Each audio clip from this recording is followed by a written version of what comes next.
Troisième et dernière partie de l'Africa Newsroom. Le plateau est toujours au complet avec notre invité Arsène Touo et nos éditorialistes Malika Cher et Jean-Marie Bitomo. L'actualité économique à présent, c'est la troisième baisse en 3 mois. Au Togo, les prix des produits pétroliers à la pompe ont à nouveau été réduits ce mardi de 471 francs CFA. Le super sans-plomb sera désormais vendu à 452 francs CFA. Le pétrole lampant, lui, passe de 424 à 403 francs CFA. Les détails avec Deo Gracias Podo. Les autorités togolaises ont décidé d'une nouvelle baisse des prix des produits pétroliers à la pompe sur l'ensemble du pays.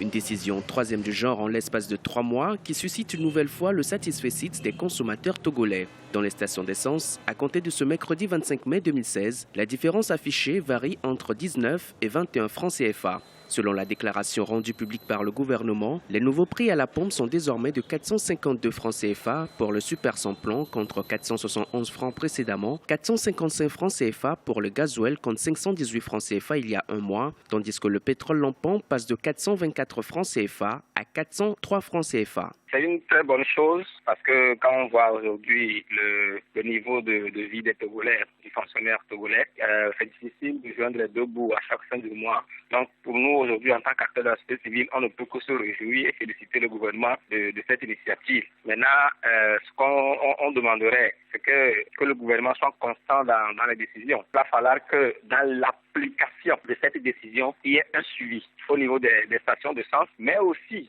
sur les transports interurbains. Réélu en avril 2015 pour un troisième mandat, le chef de l'État togolais, Fornia Singbe, s'était engagé à lutter contre la pauvreté, promouvoir l'emploi et le développement et mener des réformes économiques et sociales. Si certains voient en ces révisions des prix des produits pétroliers une volonté d'améliorer les conditions de vie des populations, d'autres sont pessimistes. Depuis décembre 2015, les décisions portant baisse de prix concernent les carburants à la pompe, mais laissent de côté les ménages car le prix de la bouteille du gaz butane reste inchangé. Les bouteilles de gaz butane de 12 kg et 6 kg sont vendues respectivement à 6 500 francs CFA et 3 120 francs CFA. On ne peut pas vouloir une chose et son contraire. On a un ministère qui est chargé de l'environnement et ce ministère a des portefeuilles qui touchent la promotion de l'utilisation du gaz butane. Donc nous pensons que l'autorité devra d'une manière ou d'une autre harmoniser cette politique de lutte contre l'environnement et le réchauffement climatique, réduire surtout le prix du kilogramme du gaz butane à la pompe. 520 c'est trop. On veut aussi des réductions sur le gaz butane pour permettre à tous les utilisateurs, à tous les consommateurs utilisants qu'ils puissent aussi avoir accès facile librement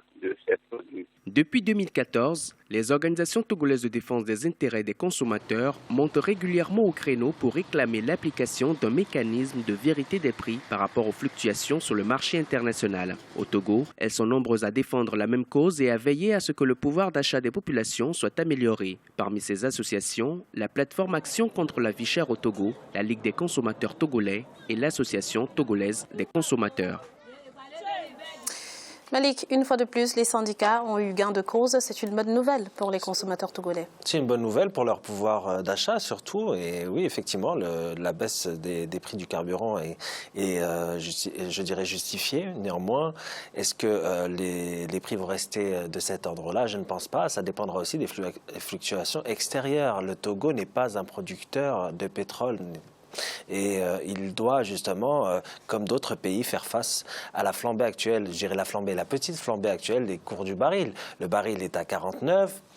Vraisemblablement, il va augmenter jusqu'à la fin de l'année s'il n'y a pas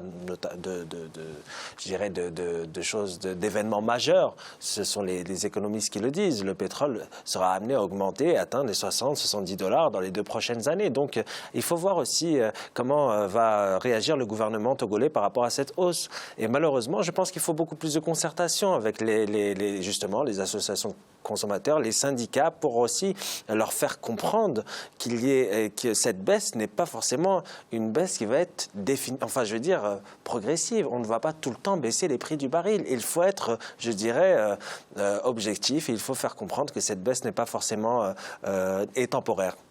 Jean-Marie, quel impact sur le reste de l'économie? Est-ce que ce genre de décision représente un manque à gagner important pour l'État? Non, c'est-à-dire quand on est en train de parler au niveau macroéconomique, il ne faut pas seulement regarder l'impact des actions publiques uniquement, c'est-à-dire avec un regard micro.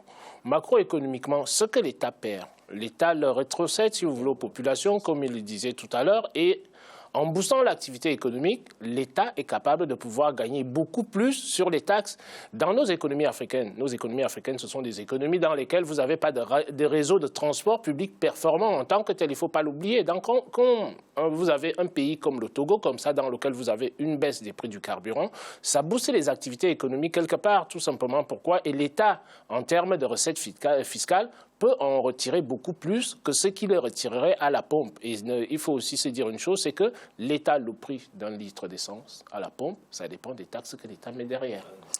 Merci Jean-Marie. La 7e édition du Forum des métiers de la mode et du design bat son plein à Yaoundé au Cameroun. Cet événement qui connaît la participation de plusieurs grands noms de la mode est l'occasion de détecter des jeunes talents, mais aussi et surtout de promouvoir le potentiel en la matière de l'Afrique en miniature. Voyez ce reportage de Viviane Baoken, notre correspondante au Cameroun. L'art du vêtement camerounais est valorisé à Yaoundé depuis ce lundi. Les créateurs et stylistes de renommée ont pris d'assaut le palais des congrès pour partager leur savoir-faire à la jeune génération de créateurs camerounais. Iman Aïssi, Black Giraffe, Martha Gwandika ont répondu présents à la grande messe du stylisme-modélisme camerounais, le Forum des métiers de la mode et du design de Yaoundé. Cette initiative du Centre des créateurs de mode du Cameroun vise à encourager la jeune génération. Le Forum des métiers de la mode a pour objectif de sélectionner et de détecter les talents dans le domaine de la mode vestimentaire pour pouvoir les accompagner dans la réalisation de leurs projets, c'est-à-dire que mettre sur pied des structures de mode. La formation est l'un des maîtres mots du Forum des métiers de la mode du design de Yaoundé. Depuis 7 ans que dure l'événement, plusieurs jeunes ont bénéficié de l'appui des créateurs du centre. C'est le cas de Chantal Epiter, jeune créatrice camerounaise. Et je suis à l'origine de la marque #CreativeWorld. Et cette année 2016, je me suis fait former au CCMC. Tout s'est bien passé et j'ai appris à me professionnaliser, par exemple, à faire de bonnes finitions sur les vêtements et je suis vraiment fière. Ces jeunes stylistes auront pour la première fois l'occasion de présenter leurs vêtements devant le public. Ce sera le 28 mai 2016, durant la clôture du Forum des métiers de la mode et du design de Yaoundé. Alors, tissus de première qualité, créateurs talentueux, émergence d'une classe moyenne. Le Cameroun dispose à toutes les cartes en main en fait, pour faire décoller son industrie de la mode, portant d'après les chiffres officiels à peine 1% du segment de l'habillement et de la confection est contrôlé par les opérateurs locaux.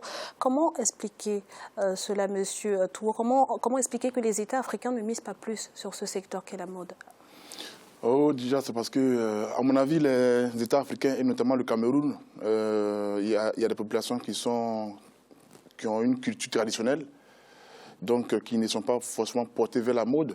Mais cette dynamique qui est en train de prendre forme au Cameroun est assez intéressante parce qu'elle va permettre de pouvoir faire connaître ce pays autrement. Vous savez, le Cameroun est connu sous d'autres aspects, notamment par la puissance de son équipe nationale de football, Samuel Eto'o et autres, aussi par l'étendue de sa couverture forestière. Mais avec la mode, je pense que c'est une bonne dynamique à encourager et qui peut révéler les potentialités camerounaises sous un autre angle, notamment de la mode.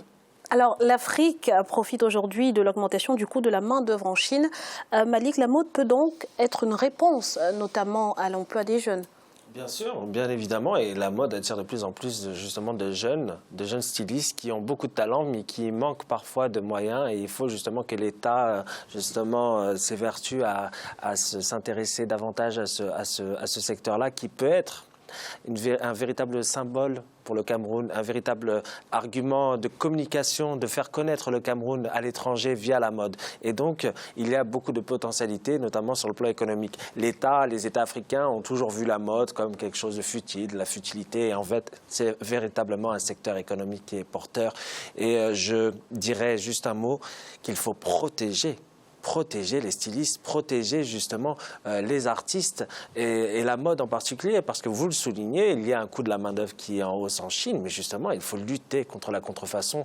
L'Afrique a trop souffert justement de la contrefaçon chinoise, parce que, justement, l'Afrique peut s'enorgueillir d'avoir des modèles de qualité. Jean-Marie, est-il possible à ce jour d'industrialiser le textile africain sans pour autant qu'il perde son authenticité? Moi, je commencerai par un autre volet, Graziella. Vous voyez, quand on parle de la mode fait partie de la culture, au même titre que nos musiques. Mais les États africains n'ont pas encore compris ça. C'est que si on veut développer l'Afrique, l'Afrique doit garder, c'est-à-dire ses cultures ancestrale et originale. Ça ne veut pas dire que je suis contre le développement des peuples. Évidemment, la modernisation arrive. Les jeunes sont là, on ne va pas leur imposer ce qui se passait avant. Mais il faut que les États africains puissent se rendre compte que la mode fait partie de la culture au même titre que nos chanteurs des chansons qui présentent notre sociologie, la manière dont nous vivons dans nos sociétés. D'où la nécessité pour nos États africains de pouvoir créer des cadres qui sont des cadres opérationnels dans lesquels les États africains puissent garder leur tradition d'origine. Regardez un pays comme la Chine. J'étais en train de lire un article d'un Chinois il y a de cela 2-3 jours. Le Chinois là conseille aux Africains d'avoir confiance en eux si l'Afrique veut se développer. Tout est basé sur quoi? Sur la confiance. Non seulement sur l'activité économique, mais sur la confiance. Le Cameroun a des leaders. Vous avez quelqu'un comme Imana ici, qui a pignon sur rue ici, là, en France. Pourquoi ne pas créer des cadres dans lesquels nos musiciens vont s'exprimer, nos créateurs vont s'exprimer, mais l'Afrique, si vous voulez, nous prenons ça d'un revers de main. Quand je regarde, par exemple, les ballets russes, ce que les ballets russes rapportent dans le monde entier. Quand je regarde, si vous voulez, les ballets chinois, qu'est-ce que ça rapporte, si vous voulez, dans le monde entier? Ce sont des vecteurs, comme Malik le disait tout à l'heure, des véhicules de nos cultures qui sont nécessaires pour que nous puissions bien être connus dans le monde entier. C'est d'abord à travers la culture, c'est pas à travers nos produits commerciaux. Les produits commerciaux ne sont que des échanges commerciaux, si vous voulez, qui restent des estimations en valeur, en volume, comme vous voulez, alors que la culture, c'est une chose qui est prégnante dans toute société et il faut que les Africains se rendent compte que nous devons faire la promotion de nos cultures, dimension créative et la dimension, si vous voulez, de tout ce qui est chanson. Nos cultures doivent survivre. Si elles ne survivent pas, les Africains vont mourir avec. Merci Jean-Marie. Place à présent à notre chiffre du jour. Les échanges intracommunautaires en Afrique centrale sont en chute libre.